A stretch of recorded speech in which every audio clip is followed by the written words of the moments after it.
Bwana apewe sifa, mtu wa Mungu, wewe ambaye unaendelea kutufuatilia kwenye channel yetu. Leo nataka niseme na wewe kitu kimoja au nikufundishe jambo pekee ambalo linaweza likasaidia kukuza moyo wako na kukuza imani yako kiroho. Yawezekana unaishi na maumivu makali sana moyoni mwako kwa sababu ya baadhi ya watu waliokuwa wakikukosea kila wakati. Basi leo ninakupa hii sala ambayo utakuwa ukiitumia kuwasamehe wale wote waliokukosea na kuachilia kila kitu kilichopo moyoni.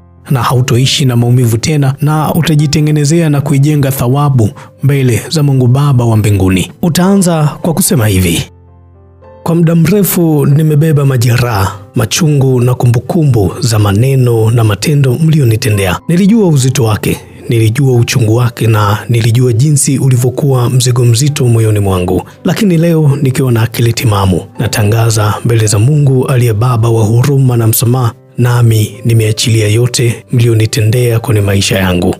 Nimeamua kutokuwa mfungwa wa hasira, chuki, kulipiza visasi. Najua jinsi mlivyoniumiza, najua jinsi mlivyonitoa machozi, lakini ninajua pia hakuna aliye mkamilifu. Na kama vile Baba wa mbinguni alivyosamehe dhambi zetu kupitia upendo wa Kristo, nami nimechagua kuwapenda na kuwasamehe ninyi mlionikosea.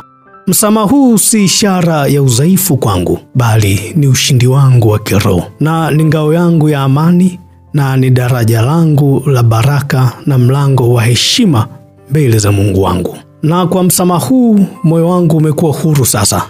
Nafsi yangu imepumua tena, na roho yangu imeinuka juu ya magofu yaliyopita.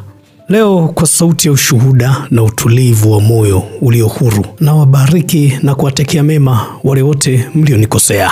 Na waachilia huru kwa jina la Baba, Mwana na Roho Mtakatifu. Nimewasamehe kama vile nilivyosamehewa.